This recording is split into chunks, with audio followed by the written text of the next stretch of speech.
आज की कहानी है खामोश आंसुओं की आवाज़। हर इंसान के जीवन में कुछ ऐसे पल आते हैं जब शब्द साथ छोड़ देते हैं और भावनाएं आंखों के रास्ते बहने लगती हैं। यह कहानी उन्हीं खामोश आंसुओं की है जो दिखाई तो नहीं देते पर जीवन की दिशा बदल देते हैं। यह कहानी केवल एक व्यक्ति की नहीं बल्कि हर उस दिल की है जिसने कभी टूट कर भी जीना सीखा है। गांव के किनारे बना एक कच्चा पक्का घर, मिट्टी की दीवारें, टीन की छत और सामने नीम का एक पुराना पेड़। उसी घर में रहती थी सावित्री अपने पति हरिशंकर और 8 साल की बेटी अनु के साथ। हरिशंकर खेतों में मजदूरी करता था और सावित्री पास के घरों में बर्तन मांजकर परिवार चलाती थी। गरीबी उनके घर की अस्थायी मेहमान थी, लेकिन सपनों पर उसका पहरा नहीं था।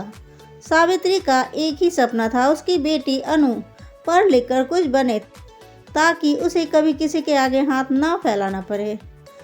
हर रात अनु को सुलाते समय सावित्री कहती, बेटा तू पढ़ेगी, आगे बढ़ेगी और अपनी माँ को गर्व करने का मौका देगी।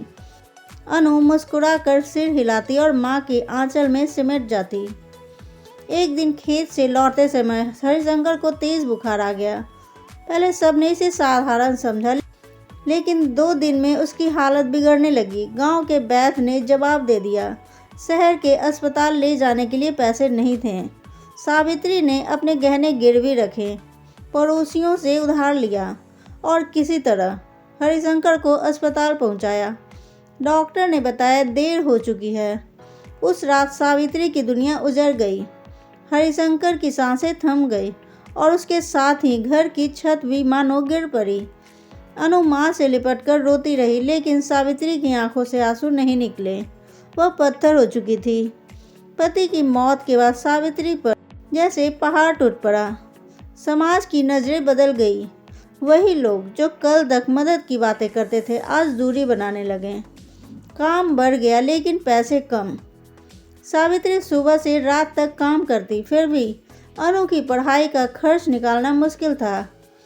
कई बार उसे लगा कि अनु को स्कूल से हटा लें, लेकिन हर बार हरिशंकर की आवाज़ कानों में गूंजती, बच्ची की पढ़ाई मत रुकने देना। सावित्री ने ठान लिया, कुछ भी हो अनु पढ़ेगी।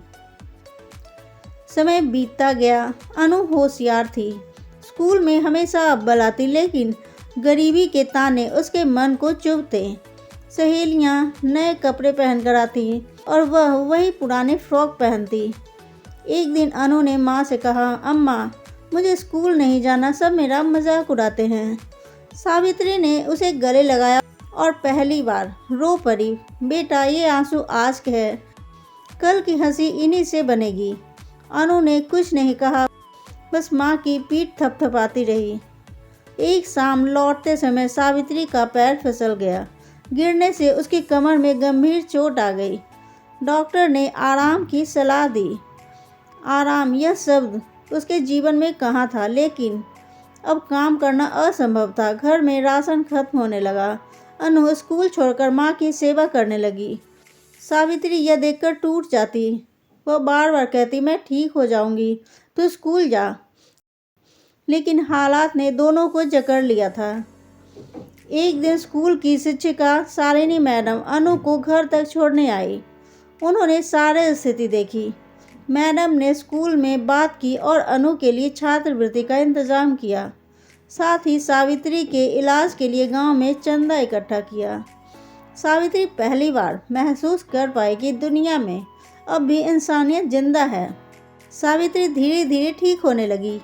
अनु फिर से स्कूल जाने लगी।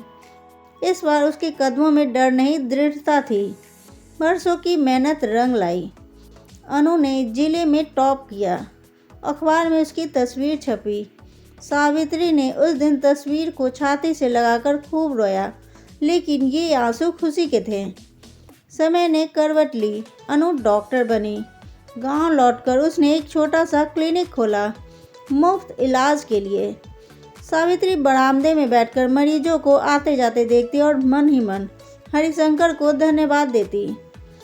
यह कहानी बताती है कि आंसू कमज़ोर नहीं होते, कभी कभी यही आंसू सबसे बड़ी ताकत बन जाते हैं। सावित्री और अनु की ज़िंदगी इस बात का प्रमाण है कि अगर इरादे सच्चे हों तो हालात भी रास्ता दे देते हैं।